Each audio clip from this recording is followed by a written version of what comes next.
എൻ്റെ എല്ലാ പ്രിയപ്പെട്ടവർക്കും നമസ്കാരം. ഞാൻ കഥ വായിക്കാൻ വന്നതാണ്, അറിയാലോ. കഥ വായിക്കട്ടെ, കേൾക്കുവോ? ഞാൻ ഇന്നിപ്പോൾ ഇവിടെ വായിക്കാൻ പോകുന്നത് വി.കെ. കൃഷ്ണകുമാറിൻ്റെ ഭാഗ്യം വിൽക്കുന്നവർ എന്ന പുസ്തകത്തിലെ രണ്ടാമത്തെ കഥയാണ്. കഥയുടെ പേരും ഭാഗ്യം വിൽക്കുന്നവർ എന്ന് തന്നെയാണ്. കേട്ടു നോക്കോ, വായിക്കട്ടെ. കഥയിലേക്ക്. നായരുടെ കടയിലെ ബെഞ്ചിലിരുന്നു. മുൻപിലെ ഡെസ്കിൽ ഒരു കീറിയ ഇല വിരിച്ചു വെച്ചു. അകത്തെ മുറിയിൽ നിന്ന് പാത്രത്തിൽ ബാക്കിയായ കുറച്ച് ചോർ ആ ഇലയിലേക്കിട്ട് വടിച്ചുകൊണ്ട് നായർ പറഞ്ഞു, ഇന്നിനി ഇത്ര ചോറേ ബാക്കിയുള്ളൂ. ദാ ഈ കലത്തിൽ ഒത്തിരി കൂട്ടാനുണ്ട്, ബാക്കിയൊന്നുമില്ല. നായർ തിരിഞ്ഞു നടക്കാൻ തുടങ്ങിയപ്പോൾ ബാലൻ തിരക്കി, ഇന്ന് എന്താ നായരേട്ടാ, ഊണിന് ആൾക്കാർ ധാരാളം ഉണ്ടായിരുന്നോ? അതല്ല, ഇന്ന് അമ്മിണി വന്നില്ല, അതിനെ കുറച്ചേ വച്ചുള്ളൂ. ആ, ഉള്ളതാവട്ടെ. ബാലൻ കലത്തിലുള്ള അല്പം കൂട്ടാൻ ഇലയിലെ ചോറിലേക്ക് കമിഴ്ത്തി. കലം മാറ്റിവെച്ച് ചോറുണ്ണാൻ തുടങ്ങുമ്പോഴാണ് നല്ല വസ്ത്രം ധരിച്ച ഒരാൾ ആ ഹോട്ടലിലേക്ക് കയറി വന്നത്. ഊണുണ്ടാവോ ഏട്ടാ? രാവിലെ മുതൽ ഒന്നും കഴിച്ചിട്ടില്ല. ബാലൻ കഴിക്കാതെ അയാളെ നോക്കി. നല്ല കണ്ടുപരിചയം. ഛേ, ഇതാരപ്പാ? ആളെ അങ്ങോട്ട് പിടികിട്ടണില്ലല്ലോ. അയ്യോ, ഊണൊക്കെ തീർന്നു. ദാ ബാക്കിയുള്ളത് ബാലന്റെ ഇലയിലേക്ക് ഇട്ടു. കഴിക്കാൻ വേറെന്തെങ്കിലും? ഇനിയിപ്പോ ഒന്നുമില്ലല്ലോ. ഞാനൊരു കട്ടൻ വേണമെങ്കിൽ ഉണ്ടാക്കി തരാം. രാവിലത്തെ പലഹാരം ഒക്കെ തീർന്നു. ഇന്ന് ആ പണിക്കാരി വരാത്ത ദിവസാ. നായരുടെ പരിദേവനം കേട്ട് അയാൾ നിരാശയോടെ തലകുലുക്കി. ബാലൻ അപ്പോഴും അയാളെ സൂക്ഷിച്ചു നോക്കിയിരിക്കുകയായിരുന്നു. ആ, കട്ടനെങ്കിൽ അതെങ്കിലും പോരട്ടെ, വിശന്നിട്ട് വയ്യ. മാഷ് ഒരു കാര്യം ചെയ്യേ, ആ ഇലക്കഷ്ണം ഇങ്ങെടുത്തേ. ഈ ഉള്ളത് നമുക്ക് പങ്കിട്ട് കഴിക്കാം, വാ. നായരേട്ടാ, കട്ടൻ 2 എടുത്തോ. ആ മനുഷ്യൻ ഔചിത്യമൊന്നും നോക്കാതെ വേഗം ഒരു ഇലയും എടുത്ത് അടുത്തു വന്നിരുന്നു. കയ്യിലുണ്ടായിരുന്ന തവി ഉപയോഗിച്ച് ഇലയിൽ നിന്നും ഏതാണ്ട് പകുതി ചോർ അയാളുടെ ഇലയിലേക്ക് വാരിയിട്ടു. അയാൾ സന്തോഷത്തോടെ അത് വാരി വാരി കഴിക്കുന്നത് നോക്കി ബാലൻ തന്റെ ഭാഗം കഴിച്ചു.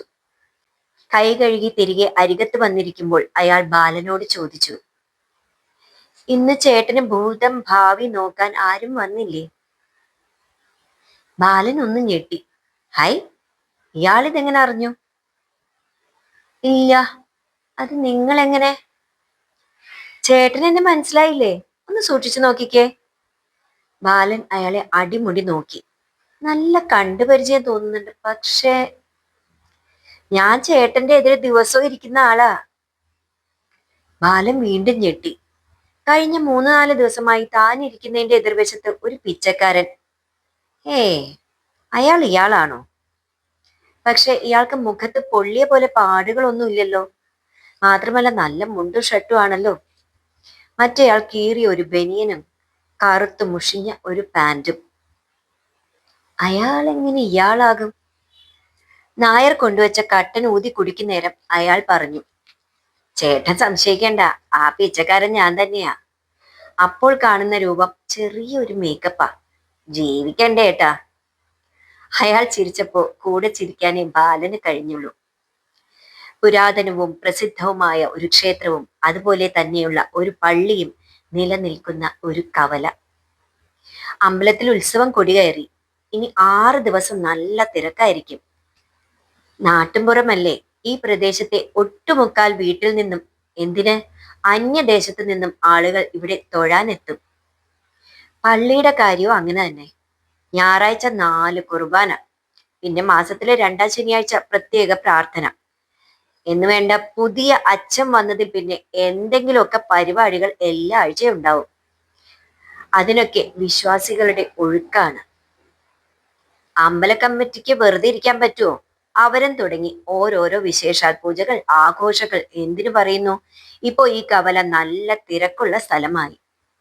അതുകൊണ്ടാണ് ബാലൻ തന്റെ ജ്യോതിഷ പ്രവചനം നടത്താൻ പറ്റിയ സ്ഥലമായി ഇവിടം തിരഞ്ഞെടുത്തത്. ആ കാണുന്ന ആൽമരത്തിന്റെ ചുവട്ടിലെ തറയിലാണ് സ്ഥിരം ഇരിപ്പ്. വലിയ കുഴപ്പമില്ല. നാട്ടിലുള്ള ആൾക്കാർക്ക് അവർ ഏതു മതത്തിൽപ്പെട്ടവർ ആയാലും എന്നും പ്രശ്നങ്ങളാണല്ലോ. ഒരു വഴിയും കാണാതാവുമ്പോൾ അല്ലെങ്കിൽ വഴി കണ്ടുപിടിക്കാൻ മടിയാവുമ്പോൾ ദൈവത്തെ ശരണം പ്രാപിക്കും. പിന്നെ അദ്ദേഹം പ്രാർത്ഥന കേട്ടോ അതോ അടുത്തെങ്ങാനും കേൾക്കുമോ എന്നറിയാൻ ഒരു കൈനോട്ടക്കാരനെയോ ജ്യോതിഷ പണ്ഡിതനെയോ സമീപിക്കും. അവിടെയും ഒന്നും ശരിയാവുന്നില്ലെങ്കിൽ എല്ലാത്തിനെയും പുച്ഛിച്ചുകൊണ്ട് നടക്കും. ഏതായാലും ബാലന് ഒരുവിധം ഭാഗ്യം എല്ലാ ദിവസവും ഉണ്ട്. വീട്ടിൽ ദിവസവും കഞ്ഞി കുടിച്ച് കഴിയാനുള്ള വക ഒപ്പിക്കാൻ പറ്റും. പക്ഷേ മഴക്കാലമായ വല്ലാത്ത പാടാണ്. കാര്യമായി എന്നല്ല, ദിവസങ്ങളോളം ഒന്നും തടയില്ല. പിന്നെ ബന്ദ്, ഹർത്താൽ എന്നീ ദിവസങ്ങളിൽ പറയുകയേ വേണ്ട. അമ്പലത്തിലോ പള്ളിയിലോ പരിപാടി ഒന്നും ഇല്ലാത്ത ദിവസവും തഥൈവ. അച്ഛൻ ഇതായിരുന്നു കുലത്തൊഴിൽ എന്ന് വേണമെങ്കിൽ പറയാം. പേരുകേട്ട് കണിയാനായിരുന്നു. പ്രശ്നം വയ്ക്കാനും മുഹൂർത്തം നോക്കാനും ജാതകം എഴുതിക്കാനും ഒക്കെ അച്ഛനെ കാണാൻ ആൾക്കാർ വരുമായിരുന്നു. പക്ഷെ അച്ഛന് അതൊരു തൊഴിലായിരുന്നില്ല, ഒരു തപസ്യയായിരുന്നു. അതുകൊണ്ടെന്താ, മൂത്ത 3 പെൺമക്കളെ കല്യാണം കഴിച്ചയച്ചപ്പോൾ വീടും പറമ്പും പണയത്തിലായി. പഠിത്തമൊക്കെ കഴിഞ്ഞ് നല്ല ജോലി തേടി കുറെ നടന്നത് മാത്രം മെച്ചം.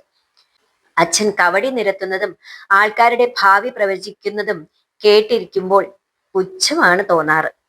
സ്വന്തം ഭാവി മുൻകൂട്ടി കാണാൻ കഴിയാത്ത ഈ തൊഴിൽ കൊണ്ട് എന്ത് ഗുണം? വിധി കാത്തുവെച്ച വൈപരീത്യം എന്നല്ലാതെ എന്ത് പറയാനാണ്?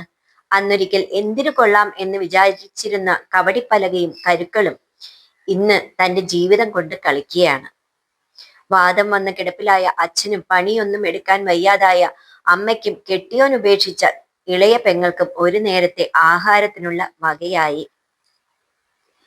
ബാലന്റെ കഥ കേട്ടിരുന്ന അയാൾ ചിരിക്കാൻ തുടങ്ങി. എന്താ ചിരിച്ചത്? ഒന്നുമില്ല, മറ്റുള്ളവരുടെ ഭാവി പ്രവചിക്കുന്ന നിങ്ങളുടെ കാര്യം ഓർത്ത് ചിരിച്ചു പോയതാ. ജാതകപ്രകാരം എനിക്കിപ്പോ ശനിദശയാ. ഈ കഷ്ടപ്പാടൊക്കെ അതിന്റെ ഭാഗമാ. തൽക്കാലം അങ്ങനെ സമാധാനിക്കാം അല്ലേ? എന്താ ഇയാളുടെ പേര്? ആ പള്ളിയുടെ ഭാഗത്തു നിന്നും വരുന്നത് 1-2 തവണ കണ്ടിട്ടുണ്ട്. ഹോ, എന്റെ പേരൊക്കെ ഭയങ്കരമാണ്.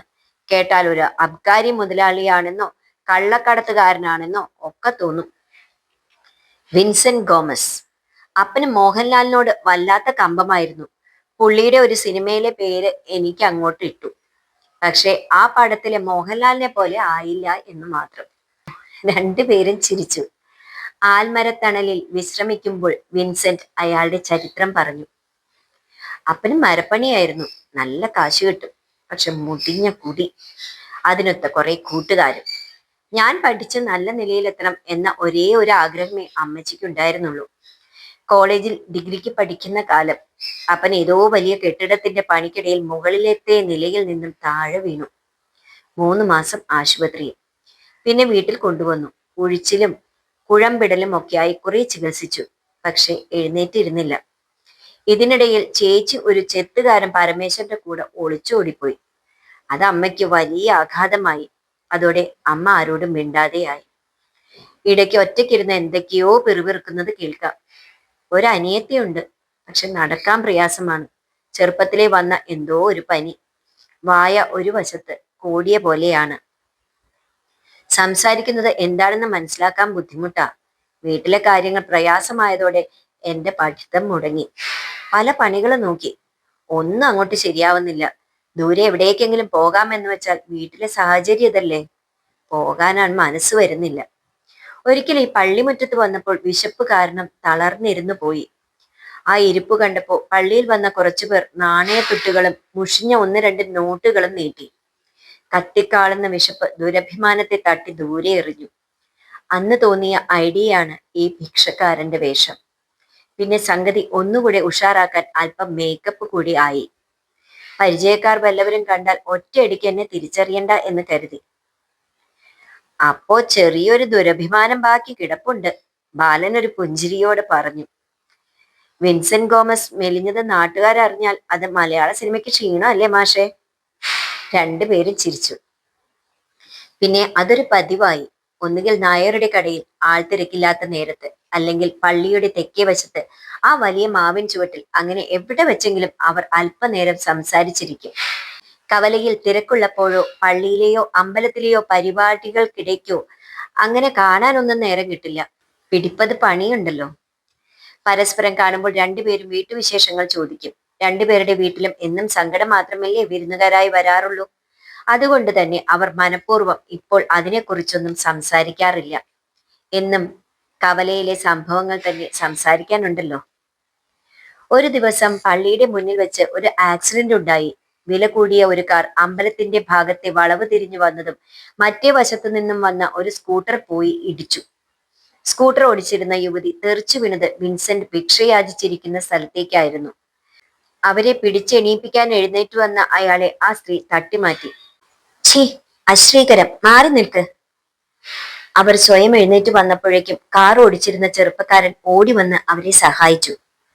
അയാൾ തന്നെ അവരെ കാറിൽ കയറ്റി കൊണ്ടുപോവുകയും ചെയ്തു. അവരുടെ സ്കൂട്ടർ ഏതോ പരിചയക്കാരന്റെ കടയിൽ കയറ്റി വെച്ചു. അന്ന് മുഴുവൻ വിൻസെന്റ് അസ്വസ്ഥനായിരുന്നു. ഉച്ചയ്ക്ക് ഊണ് കഴിക്കാൻ നായരുടെ കടയിൽ കണ്ടില്ല. ഒരു ഇലയിൽ കുറച്ച് ചോറും കറികളും പൊതിഞ്ഞെടുത്ത ബാലൻ അയാളുടെ അടുത്തേക്ക് ചെന്നു. ഇന്ന് എന്താടോ കഴിക്കാൻ വന്നില്ലല്ലോ? നല്ല കളക്ഷൻ ആയതുകൊണ്ടാണോ? വിൻസെന്റ് ഒന്നും മിണ്ടിയില്ല. ഒരു മങ്ങിയ ചിരി ചുണ്ടിൽ വരുത്തി ബാലൻ കൊണ്ടുകൊടുത്ത പൊതി വാങ്ങി. അയാളെ എന്തോ ചിന്തകൾ കുഴപ്പിക്കുന്നുണ്ടെന്ന് തോന്നിയ ബാലൻ പിന്നെ അവിടെ നിന്നില്ല. പിറ്റേന്ന് കണ്ടപ്പോ വിൻസെന്റ് പറഞ്ഞു, ബാലേട്ടാ, ഇന്നലെ ഞാൻ ആകെ ഒരു വല്ലാത്ത അവസ്ഥയിലായിരുന്നു. ഞാനത് ശ്രദ്ധിച്ചിരുന്നു. എന്തു പറ്റിയടോ? ഇന്നലെ ഒരു അപകടം നടന്നില്ലേ ഞാനിരിക്കുന്ന ഭാഗത്ത്? ഊവ്, ഞാൻ കണ്ടായിരുന്നു. ആ പെണ്ണ് വീഴുന്നത് കണ്ട് അങ്ങോട്ട് വന്നതാ. അപ്പോഴേക്കും ആ കാറിൽ വന്ന ചങ്ങാതി അവരെ കൂട്ടിക്കൊണ്ടുപോയി. അവർ പരിചയക്കാരായിരുന്നിരിക്കണം, അല്ലെങ്കിൽ അവർ അങ്ങനെ കയറി പോകില്ലല്ലോ. അവർ രണ്ടുപേരും എന്റെ പരിചയക്കാരാണ്, സഹപാഠികളും. ആ പെൺകുട്ടി എന്റെ അകന്ന ബന്ധു കൂടിയാണ്. ഓഹോ, വിൻസെന്റ് മുതലാളി മേക്കപ്പ് ഇട്ടിരിക്കല്ലേ, പിന്നെ എങ്ങനെ തിരിച്ചറിയാനാ? ചിരിക്കുന്നതിനിടയിലും വിൻസെന്റിന്റെ മുഖത്തെ വിഷാദച്ഛവി ബാലൻ തിരിച്ചറിഞ്ഞു. ചില നഷ്ടങ്ങളൊക്കെ ജീവിതത്തിൽ വരുമെടോ, എന്നെങ്കിലും എല്ലാം ശരിയാകും. നിങ്ങളുടെ കാര്യം ഒന്ന് ഗണിച്ചു നോക്ക് ബാലേട്ടാ, നന്നാകുമോ എന്നറിയാലോ. ഓ, അത് നീ എനിക്കിട്ടൊന്നു താങ്ങിയതാ അല്ലേ? അങ്ങനെ എടുക്കണ്ട. ബാലേട്ട സ്വന്തം ജാതകം അല്ലെങ്കിൽ സമയം ഗണിച്ചു നോക്കിയിട്ടുണ്ടോ എന്ന് ചോദിച്ചാ എനിക്കൊരു രക്ഷകൻ വരും എന്നാ ജാതകപ്രകാരം. അതെപ്പോ സംഭവിക്കുന്നു കാത്തിരിക്കുക. ഞാൻ ഇവിടെ ഈ ആൽമരത്തണലിൽ ഇരിപ്പുണ്ട് എന്നൊരു ബോർഡും കൂടി ആ ഭൂതം ഭാവി കൈരേഖ ശാസ്ത്രം എന്നതിന്റെ ഒപ്പം എഴുതി വെക്ക് ചേട്ടാ. രക്ഷകൻ വഴിതെറ്റി വേറെ എവിടേക്കെങ്കിലും പോയാലോ? ഒന്ന് പോടാ കളിയാക്കാതെ. ആ സംസാരം പെട്ടെന്ന് മുറിഞ്ഞു. അവർ ഇരിക്കുന്ന കവലയിൽ ഒരു ബഹളം. കാലുവയ്യാത്ത ഒരാൾ അലറി നിലവിളിക്കുന്നുണ്ട്. രണ്ടുപേരും അങ്ങോട്ട് ചെന്നു. കാലിന് നല്ല മുടന്തുള്ള ഒരു മനുഷ്യൻ അവിടെ കടയുടെ മുമ്പിൽ ഇരുന്ന് കരയുന്നുണ്ട്. അയാളുടെ കയ്യിൽ വിൽപ്പനയ്ക്കുണ്ടായിരുന്ന ലോട്ടറി ടിക്കറ്റുകളും പണം അടങ്ങിയ പേഴ്സും തട്ടിപ്പറിച്ചുകൊണ്ട് ഒരുത്തൻ ഓടി മറഞ്ഞു. പുറകെ ഓടാൻ കാല് വയ്യാത്ത ആ പാവം തളർന്നിരിപ്പാണ്. അടുത്തുകൂടിയ ആൾക്കാർ ഓരോരുത്തരായി അവരുടെ പാട് നോക്കിപ്പോയി. ചിലർ മൊബൈലിൽ അയാളുടെ ദയനീയ മുഖത്തിന്റെ പടം പിടിക്കുന്നു. ബാലൻ അടുത്തേക്ക് ചെന്നു. ഇയാൾ ഇവിടെ പുതിയതാ, കഷ്ടിച്ച 2 ആഴ്ചയായി കാണും. പുഴക്കടവിൽ നിന്ന് രാവിലത്തെ ബസ്സിൽ വന്നിറങ്ങുന്നത് കാണാം. കയ്യിലെ ലോട്ടറി ടിക്കറ്റും പിടിച്ച് ആ ബേക്കറിയുടെ മുമ്പിൽ നിൽക്കുന്നത് ശ്രദ്ധിച്ചിരുന്നു. പാവം, ഇനി എന്ത് ചെയ്യുമാവോ? ബാലൻ അയാളുടെ അടുത്തേക്ക് ചെന്നു. തോളിൽ കൈവച്ചുകൊണ്ട് ചോദിച്ചു, എത്ര ടിക്കറ്റ് ഉണ്ടായിരുന്നു? ഒരു 25 കാണും. ബാഗിൽ 300 രൂപയും. 2-3 ദിവസത്തെ ടിക്കറ്റ് വിറ്റ കാശ. അത് ഏജൻസിയിൽ കൊടുത്താലേ എനിക്കുള്ള കമ്മീഷൻ തരൂ. പരിചയമുള്ള ആളായതുകൊണ്ടാ കടം തരുന്നത്, അല്ലെങ്കിൽ റെഡി ക്യാഷ് കൊടുക്കണം. കയ്യിൽ ഇനി വല്ലതും ഉണ്ടോ? ബസ്സിൽ കൊടുക്കാനുള്ള 10 രൂപ മാത്രമേ ഉള്ളൂ സാറേ. ബാലൻ അവിടെ കൂടി നിൽക്കുന്നവരോട് എന്തെങ്കിലും കൊടുത്ത് ആ പാവത്തെ സഹായിക്കണം എന്ന് അഭ്യർത്ഥിച്ചു. കാഴ്ച കാണാൻ നിന്നവരെല്ലാം പൊടുന്നനെ അപ്രത്യക്ഷമായി. ചിലർ ഞങ്ങൾ ഇതൊന്നും കണ്ടിട്ടുമില്ല കേട്ടിട്ടുമില്ല എന്ന ഭാവത്തിൽ എങ്ങോട്ടോ നോക്കി നിൽപ്പുണ്ട്. എല്ലാവരും പിരിഞ്ഞപ്പോൾ ബാലൻ അയാളുടെ കയ്യിൽ പിടിച്ചുകൊണ്ട് പറഞ്ഞു, വല്ലതും കഴിച്ചതാണോ? അയാളുടെ മുഖം താഴ്ന്നു. വാ, ആ കടയിൽ നിന്ന് ഒരു ചായ കുടിക്കാം. അല്പം നിർബന്ധിച്ചപ്പോൾ അയാൾ കൂടെ വന്നു. വിശക്കുന്നുണ്ടോ എന്ന ചോദ്യത്തിന് മറുപടി ഒന്നും പറഞ്ഞില്ലെങ്കിലും നായരോട് ഓരോ ബോണ്ട കൂടി എടുത്തോളാൻ പറഞ്ഞു. ആർത്തിയോടെ അത് തിന്നുന്നത് കണ്ട് ഒരെണ്ണം കൂടി പറഞ്ഞു. പക്ഷേ അത് അയാൾ ഒരു കടലാസിൽ പൊതിഞ്ഞ് കയ്യിൽ പിടിച്ചു. അയാളുടെ കണ്ണുകളിലെ കണ്ണുനീർ തിളക്കം കണ്ടപ്പോൾ ചോദിക്കാതിരിക്കാൻ കഴിഞ്ഞില്ല. അത് ആർക്കാ? മോൾക്കാ. അവൾ വൈകിട്ട് എന്തെങ്കിലും കൊണ്ടുവരുന്നുണ്ടോ എന്ന് കാത്തിരിക്കും. വീട്ടിൽ ആരൊക്കെയുണ്ട്? ബീവിയും മോളും മാത്രം. എന്താ പേര്? അഹമ്മദ് ബഷീർ. അയാളുടെ ജീവിതം ബാലന്റെ മുമ്പിൽ വരച്ചിട്ടു. നാട് കുറെ തെക്കാണ്. ബാപ്പയും ഉമ്മയും ഒക്കെ നേരത്തെ മരിച്ചു. ജ്യേഷ്ഠ സഹോദരന്റെ കൂടെയാണ് കഴിഞ്ഞിരുന്നത്. അയാൾ ഒന്ന് കെട്ടിയപ്പോൾ കാല് വയ്യാത്ത അനിയൻ ബാധ്യതയായി. ആട്ടും തുപ്പുമേറ്റ് കുറെ നാൾ കഴിഞ്ഞു. കാലിന് സ്വാധീനക്കുറവുള്ളത് കൊണ്ട് വലിയ പണിക്കൊന്നും കൊള്ളില്ല. പള്ളിയിലെ മുസലിയാരാണ് കണ്ണില്ലാത്ത ഒരു പെണ്ണിനെ കുറിച്ച് പറഞ്ഞത്. ആ വീട്ടുകാർ ആരെയെങ്കിലും കിട്ടിയാൽ അതിനെ കെട്ടിച്ചു വിടാൻ തയ്യാറാണെന്ന് പറഞ്ഞപ്പോൾ ചേട്ടത്തിയുടെ ബുദ്ധിയായിരുന്നു ആ കുരുക്ക്. ആ പെണ്ണ് വളർന്ന വീട്ടിലുള്ളവർ അകന്ന ബന്ധത്തിലുള്ള യത്തീമായ അതിനെ ഒഴിവാക്കാൻ കണ്ടെത്തിയ ഒരു പണി. കുറച്ചു പണവും തന്ന് എവിടേക്കെങ്കിലും മാറി താമസിച്ചോളാൻ പറഞ്ഞു. ചേട്ടനും കരുണ കാട്ടി. കുടുംബസ്വത്തിലെ ഒരു ഭാഗം വിറ്റുകിട്ടിയ പണം തന്നുവിട്ടു. 3-4 കൊല്ലം പലയിടത്തും താമസിച്ചു. അതിനിടയിൽ ഒരു കുഞ്ഞുണ്ടായി. ഇപ്പോൾ കടവിന്റെ അവിടെ ഒരു ഒറ്റമുറി വാടക വീട്ടിലാണ് താമസം. കൂടുതൽ നടക്കാൻ വയ്യ. ഇടുപ്പിലെ എല്ല് വളയുന്നുണ്ടെന്നാണ് ഡോക്ടർ പറഞ്ഞത്. ഓപ്പറേഷൻ നടത്താനുള്ള പണം ഒന്നും കയ്യിലില്ലാത്തത് കൊണ്ട് അതിനിഷ്ടം പോലെ വളഞ്ഞോട്ടെ എന്ന് വിചാരിച്ചു. കയ്യിലുള്ളത് പോയല്ലോ. ഇനി നാളെ ടിക്കറ്റ് എടുക്കാൻ എന്ത് ചെയ്യും? ആ വഴിയും അടഞ്ഞെന്നാ തോന്നുന്നത്. ബഷീറിന്റെ കണ്ണുകൾ നിറയുന്നത് കണ്ടപ്പോൾ ബാലൻ തോളിൽ തൂങ്ങിക്കിടന്ന സഞ്ചിയിൽ കൈയിട്ട് അതിലെ പോക്കറ്റിൽ നിന്നും കുറച്ച് നോട്ടുകൾ എടുത്തു നീട്ടി.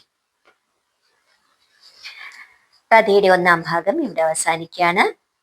വീണ്ടും മറ്റൊരു ദിവസം ബാക്കി ഭാഗവുമായിട്ട് ഞാൻ എത്താം. നമസ്കാരം.